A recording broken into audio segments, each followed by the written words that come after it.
Вы когда-нибудь пробовали оживить время, чтобы оказаться у репродуктора прошлого, где вы вместе с людьми, перенесшими окопы, блокаду, концлагеря? У них еще долго хватит терпения после войны стоять в очереди за хлебом и штопать обноски военных лет. Многим из них придется научиться жить заново и досказывать недосказанное. Живые голоса войны. Послесловие.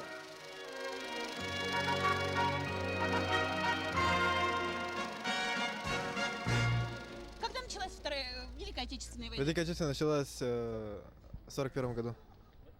А месяц? Июнь. 22 июня. 22 июня. А кого из героев Советского Союза якутян ты знаешь? Краснояров. Еще? Ну, кто из Краснояров, да. Вот и все. Кого из героев якутян вы знаете? Героев Великой Отечественной войны? Хлопков, снайпер наш, и что еще? А сколько длилась блокада Ленинграда? 900 дней. А какую годовщину Великой Победы мы будем нынче праздновать? Так, с 45-го года прошло... Сколько? Сейчас, минутку, извините. 69-е, да? Кому посвящен фильм «Журавли над Ильменем»? Не знаю, честно говоря, не знаю. А сколько длилась блокада Ленинграда? Очень стыдно, не знаю. А какую годовщину Великой Победы мы будем нынче праздновать? Как Великой Отечественной войны. Нет, а сколько лет прошло с победой? Сколько лет? Так, сейчас, подождите, посчитаю. Слушай. Какую годовщину Великой Победы мы будем нынче праздновать? Извините, истории хорошо не учил. Ага. Так, а кого из якутян героев Великой Отечественной войны? Нет, я помню то, что мы 9 мая выиграли, но ты не помню насчет того, что кто именно был из якутов достаточно хорошим солдатом. Ну, героев не помню. А Хлопков снайпер? А Краснояров, который подвиг Матросова?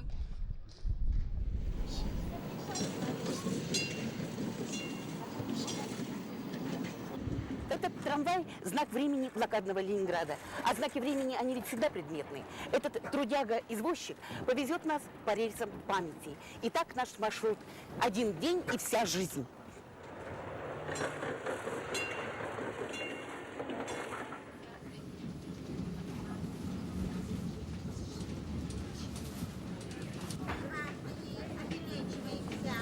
Следующая остановка – Горный институт. Дальше трамвай не идет. Светел и прекрасен был в эту белую ночь наш большой город.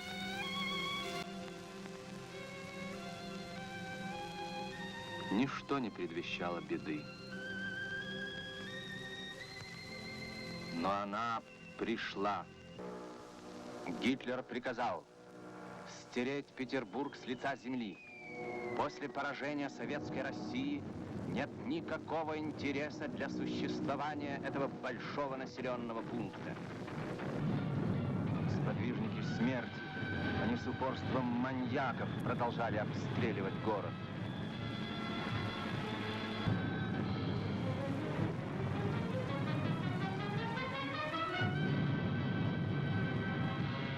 Наступил самый тяжелый период осады.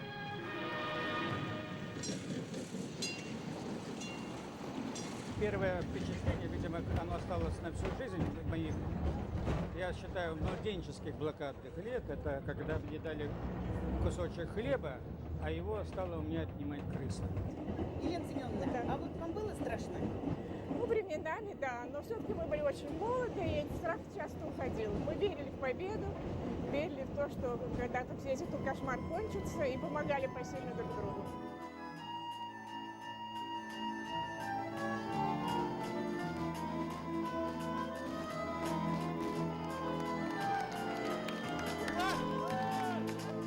Как предвидеть наперед трудный путь стрелковый рот.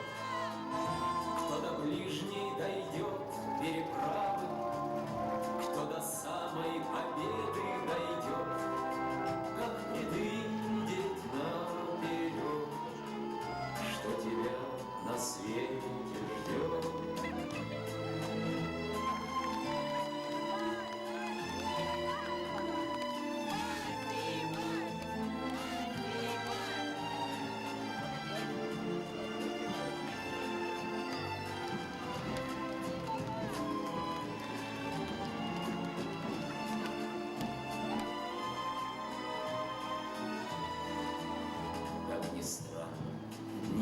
войны. Есть минута тишины, когда бой затихает устало, и разрывы почти не слышны, и стоим мы в дни войны тишиной.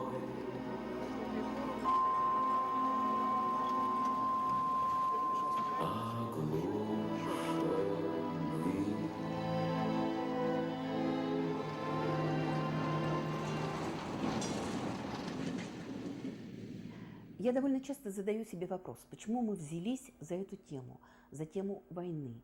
И вообще, стоит ли ворошить прошлое, стоит ли лишний раз делать больно своим героям, ведь они, когда вспоминают, они вспоминают те тяжелые моменты, те ранения, боль, слезы.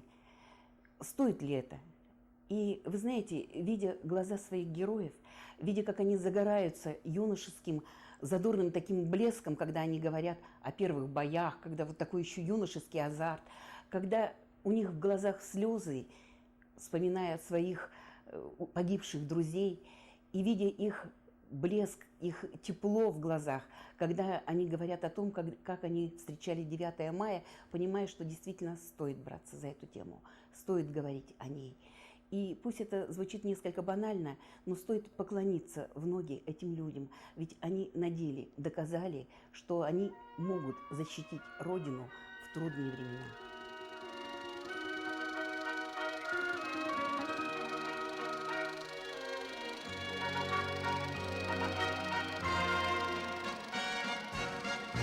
Для этого поколения, вот уже молодого, это Отечественная война, все эти битвы за Ленинград, за Орел, за Курск, они примерно выглядят так же для них, как Куликовская битва. Этот, как бы можно было бы сказать, прокол в пропаганде, что ли, в информации для молодого поколения в определенной мере, в значительной мере заполнила вот эта вот съемочная группа «Живые голоса войны». Надо отдать должное тут всем буквально, и режиссерам, и операторам, и телеоператорам, и фотографам, и звукооператорам. Это вообще такая система работы, которая передает именно вот живой дух того времени и даже как оно выглядит.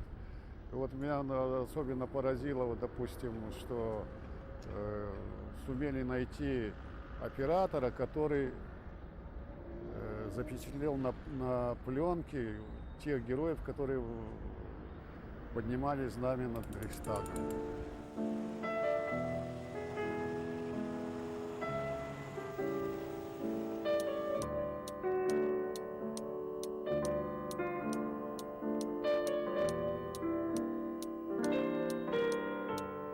Мы работаем над темой Великой Отечественной войны уже не первый год, но каждая работа получается особенной и индивидуальной, иначе и быть не может, потому что судьба каждого солдата, она неповторима, и у каждого своя правда о войне. Отсюда я сделал вывод, что картина войны разнообразна и бесконечна, и об этом можно еще очень долго говорить. А насколько важна эта тема, наверное, каждый для себя сделает свой вывод.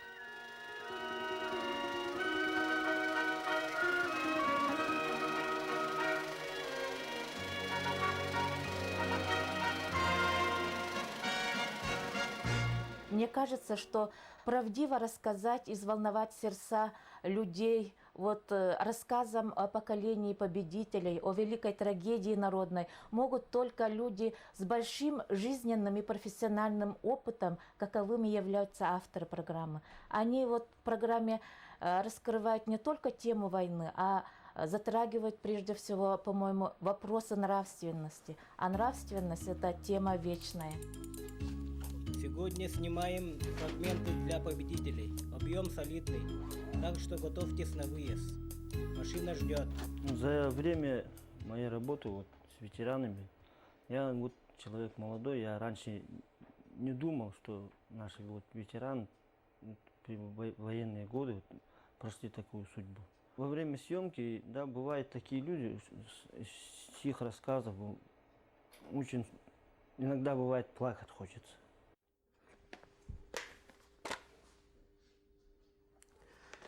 Работая над этим проектом, я понял одно, что читать письменную литературу – это одно, а вот воочию слушать рассказчика, его эмоции, его волнения – это совсем другое. Я, наверное, думаю, что я настолько морально и духовно переоценил свою сущность, свое бытие после стольких судеб, услышанных мною. Конечно же, жалко одно, что не все отснятые видеоматериалы попали в этот наш проект. А столько было интересных судеб. В 25 километрах от Кремля застыли символические противотанковые ежи. Это они, обыкновенные ежи, не давали покоя захватчикам. Это они остановили хваленый непобедимый вермахт. С этих обыкновенных ежей началась история победы 45-го. И стала традицией у ветеранов Великой Отечественной именно 9 мая говорить друг другу. И светил День Победы. Над нашими домами разносится набат, и затемнение улицы одела. Ты обучи любви Арбат, а дальше наше дело. Ты обучи любви Арбат, а дальше наше дело. Расписки за винтовки с нас взяли писаря, но долю себе выбрали мы сами. Прощай, Москва, душа твоя всегда, всегда пребудет с нами. Прощай, Москва, душа твоя всегда, всегда пребудет с нами. Я был направлен в истребительный батальон. Помню первый эпизод, когда впервые в нашу сторону прозвучали выстрелы. Ну, мы молодые мальчишки, по часу на по 16-17 лет было. И когда в нашу сторону полетели пули, естественно, мы все попадали. Инстинкт самосохранения не сработал. Через какое-то время перестрелка закончилась. Подходит командир батальона и разъясняет нам, что вы не бойтесь, тогда, когда пуля просвистела, то она уже мимо прошла, она в вас не попадет. И вот это был такой, пожалуй, первый урок войны, первое познание, что такое война, первое, что такое видеть противника, видеть врага и не бояться его. Мы не просто ветераны, мы ветераны-победители Второй мировой.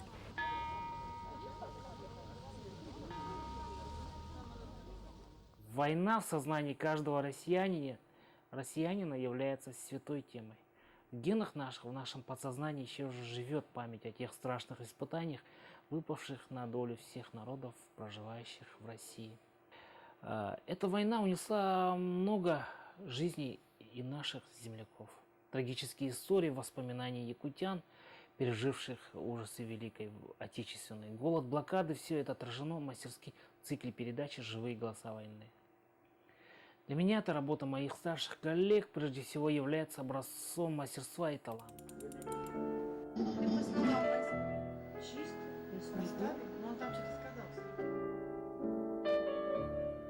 Я всегда с огромным трепетом приступаю к фильму «Живые голоса войны». Еще не знаю, чем закончится фильм, а мне уже интересно. Это своя история, своя жизнь, своя судьба. И низкий поклон и благодарность ветеранам, что мне в какой-то степени в своей работе удалось отблагодарить их за мужество, за героизм и стойкость. И за то, что у меня и моей семьи всегда будет 9 мая. До поры до времени никто из них, оказавшихся летом 42-го между Доном и Волгой, как между тяжким огненным молотом и наковальней, не ведал, что слово «Сталинград» будет включено в их сердца и навсегда останется там, у них, тех немногих, кому неким чудом удастся выжить. Память будет будоражить им душу. Память позовет их дорогу. Наши героини Нина Алексеевна Константинова и Елена Ивановна Солодовникова.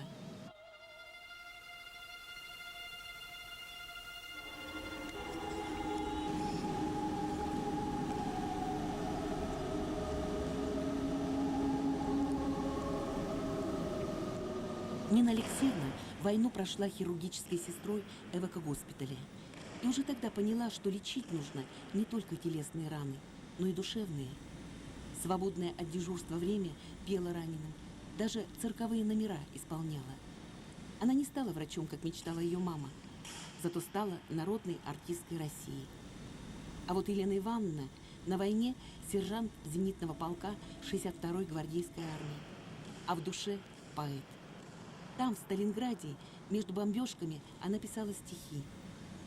Стоит величаво Мамаев курган. Идут к нему люди и в дождь, и в туман, и в знойное лето, в снег, и в мороз, и сердце сжимает от сдержанных слез. Идут ветераны, чтоб снова и снова склонить ему перед славой Чуйкова.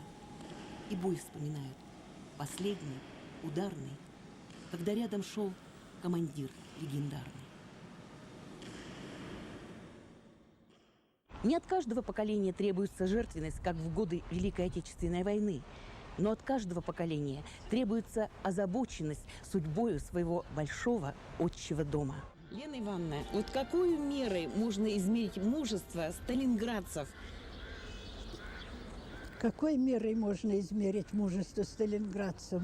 Это только любовью, и что это все в сердце. Мера – это всеобщая любовь, всеобщая память.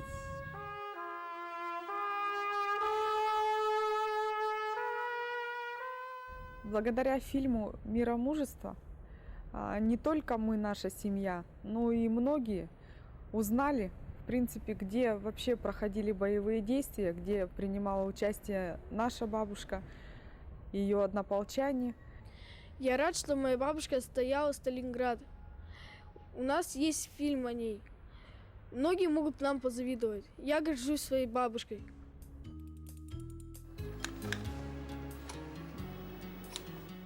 Начинаем.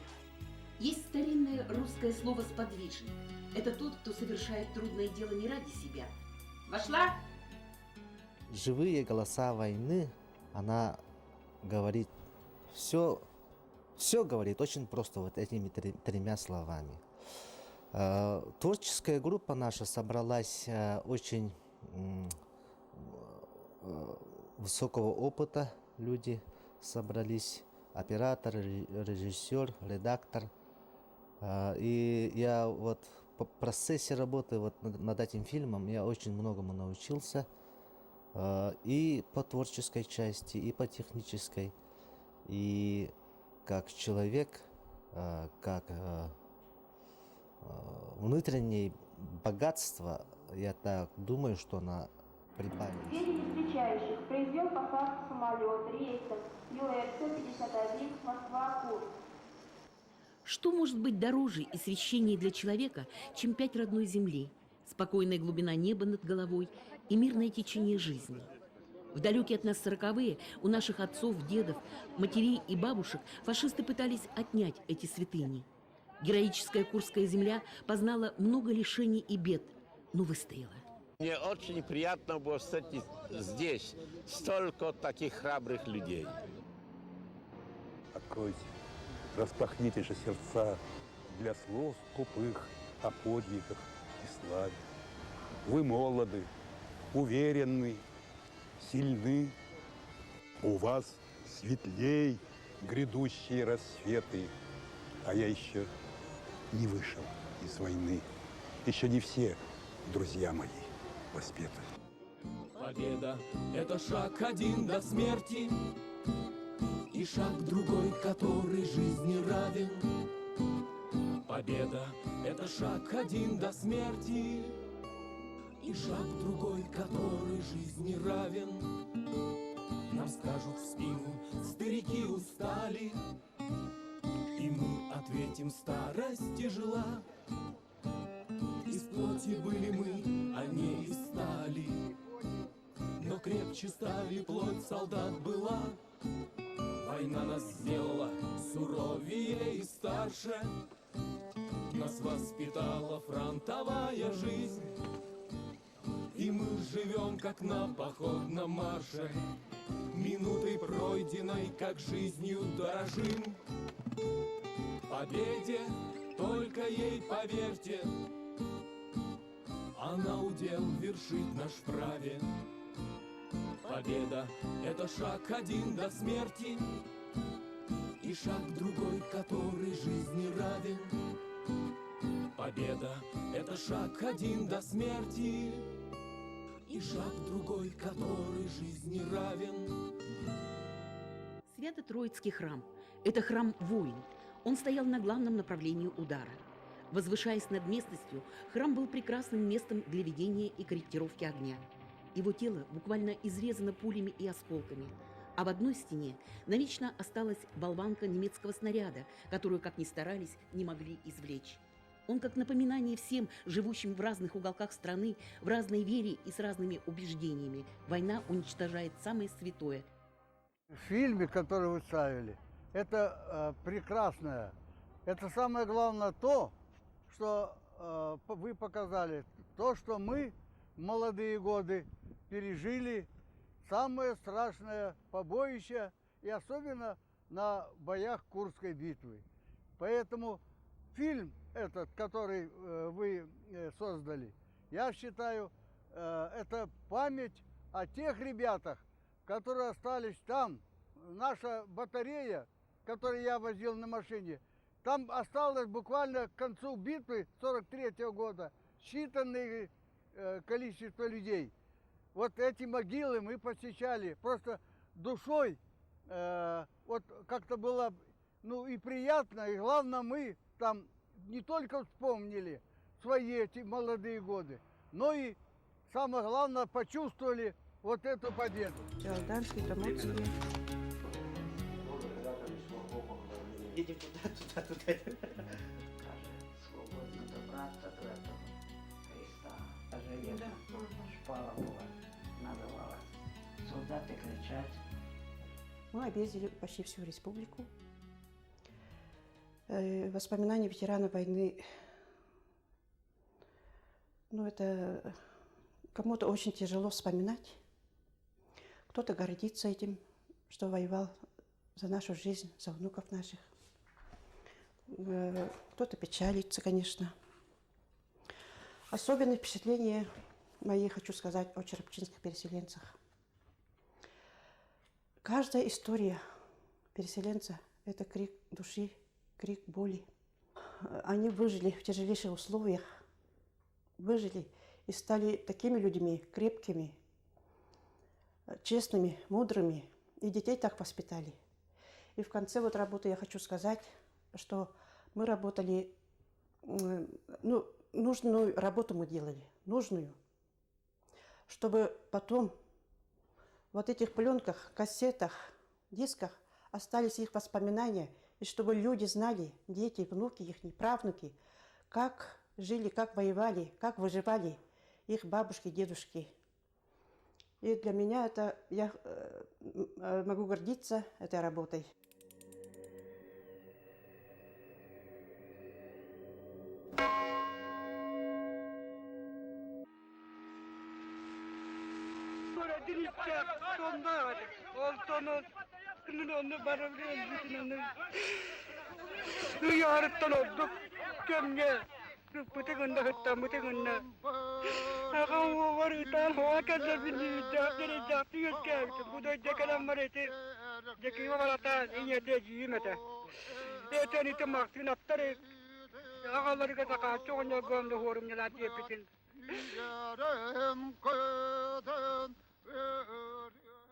Иннер сиңни биттере ыратта, инчағайеттәғі сүрәғін ырыта, үйен арыттан ордук кемне суақтата, ол сүді сүтігін чурапчым алаға. Мұңу мұннуларынан тыран, мора кытылыгар тейбіттер, суалға, аяңға быстаран сутақылар ден сүрәқтәмміттер. Аңардас чурап чері көссүбүт, аты суғал жарқай дәммет. Суақ, сақалар бар бүттүммүт, сүрәк бит, оспот баға әбет.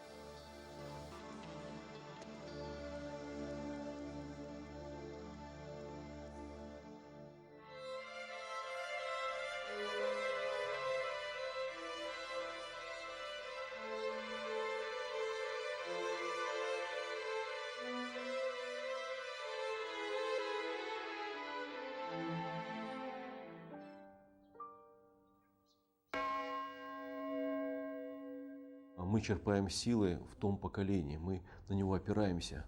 Мы чувствуем в этом старом поколении, старшем поколении для нас, мы чувствуем людей, которые не понаслышке знают, что такое сражаться за Родину, что такое защищать Родину, что такое защищать идею.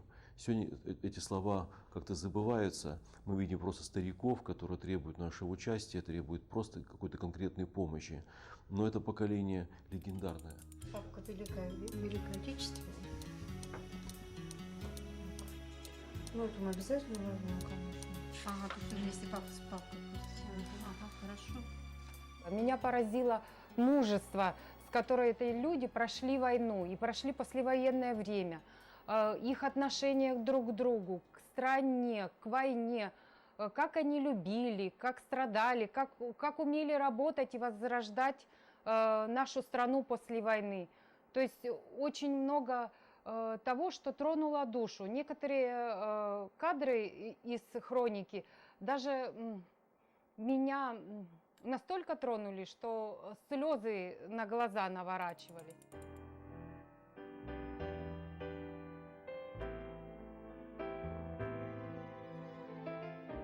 Самое почитаемое место, куда ходят не только по праздникам, музей, который создали односельчане.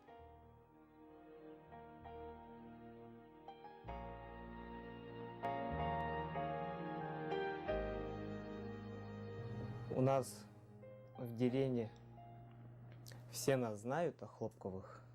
Вот у нас есть там музей, школа в честь его имени.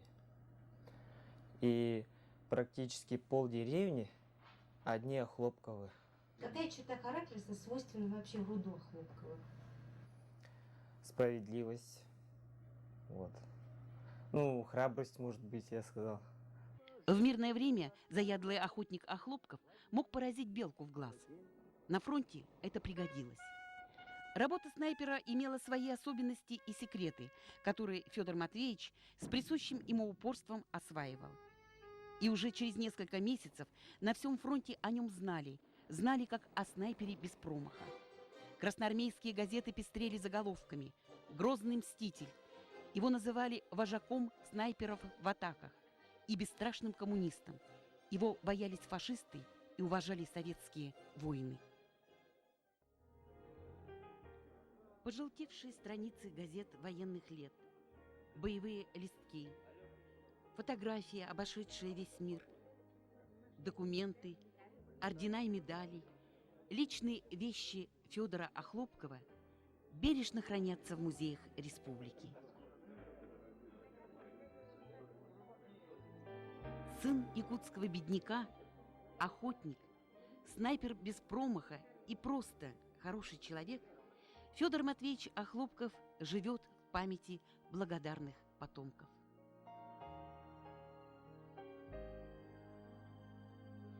Его именем названы улицы в городе Якутске и Хандыге. Школа на родине героя. Бороздит морские просторы сухогрузный теплоход, названный его именем.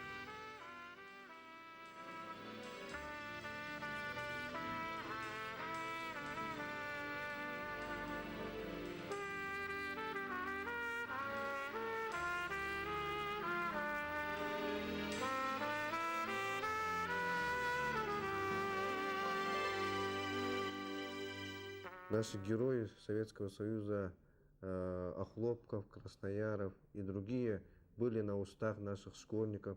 Когда учителя будут спрашивать или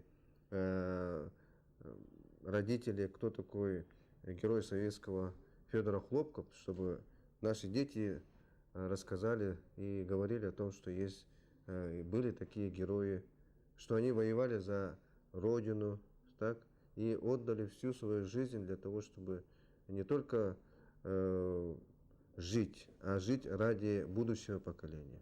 Поэтому мы хотели бы, чтобы эта серия фильма продолжалась. Привет.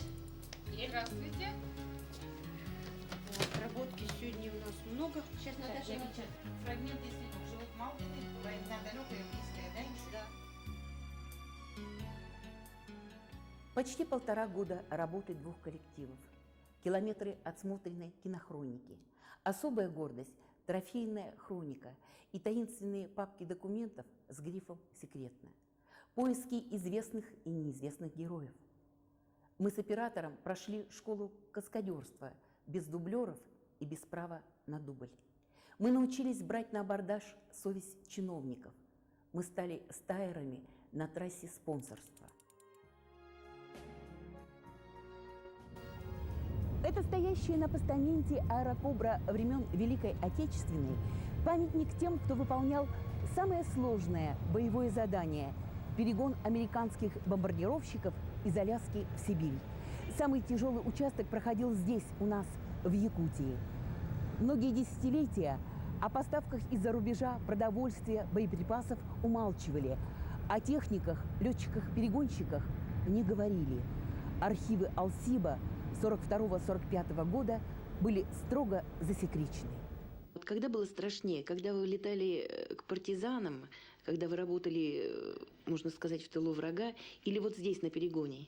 То, что кто говорит, что, мол, там не страшно, да я не боялся, лично я не верю этому. Все, какие-то моменты были, когда становилось страшно, но они просто быстро проходили, потому что тут уже, как говорится, мгновение и все.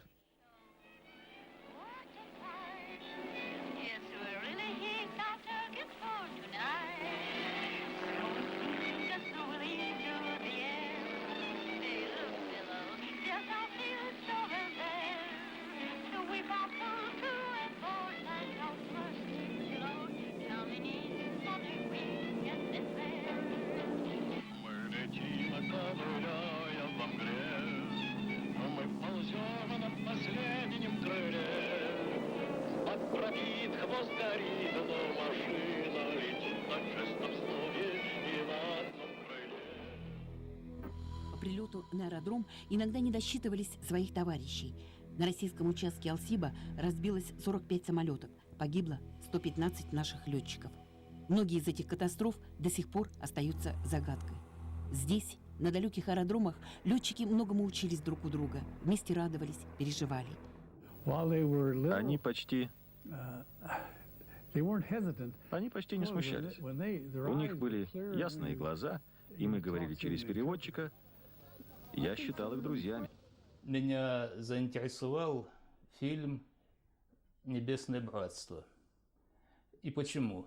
Дело в том, что в этом фильме рассказывается о перегоночной трассе Аляска-Сибирь, а я этой проблемой занимаюсь уже более 20 лет. Встречался со многими участниками перегоночной трассы, беседовал, переписывался. А здесь я наяву увидел этих людей, с кем я переписывался, с кем общался, услышал их голоса, увидел их личности и услышал от них много интересного. То, что на бумаге, может, тут же важна еще и интонация, как это высказано, эмоциональность этого рассказа. Поэтому для меня эти рассказы в фильме «Небесное братство» были очень ценны и интересны.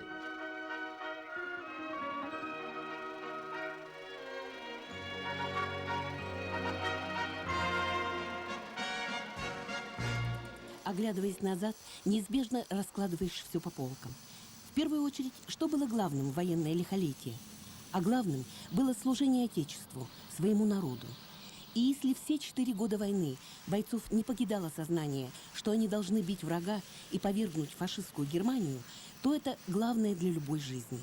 И был 45-й, и был май, и было столько мыслей у этих решительных и отчаянно смелых людей. И тяжелейшая битва под Москвой, где наши войска стояли насмерть, и Сталинград в руинах, но не покоренный, и доблестный Ленинград, выдержавший блокаду, и героически сражавшийся Севастополь, и торжество победы на Курской дуге. Но я убеждена, время не имеет власти над величием того, что было пережито войной. Это было необычайно трудное, но и очень славное время. Человек, перенесший эти большие испытания и победивший, будет всю жизнь потом черпать силы в этой победе. Мир должен стремиться к совершенству. А совершенство наступает тогда, когда мы едины в своих помыслах и стремлениях. победить смерть жизнью, оставить после себя наследие. Быть может, это и есть автографы победы. Когда от каждого зависит по крупицам собранный материал, от каждого зависит, и в целом получается действительно своего рода шедевр, потому что об этих людях и так дано показать не каждому. И, конечно, я считаю, что действительно заслуженно этот сериал, этот цикл передач «Живые голоса войны» был отмечен Государственной премией республики, потому что, конечно, это наше достояние.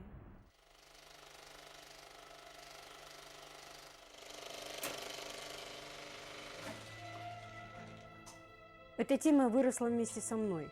Она сугубо личная и связана с моим отцом, разведчиком, дошедшим до Зиеловских высот. Эта тема – мое миропонимание, смысл жизни, мой и моих коллег-единомышленников тоже. Но я не сразу поняла это. Наверное, когда подводишь итоги, становится вдруг ясным, что ты, оказывается, всю жизнь делал только ее, одну, главную картину, поколению, равному которого нет в мире, сколько бы ни прошло лет, сколько бы ни прошло лет.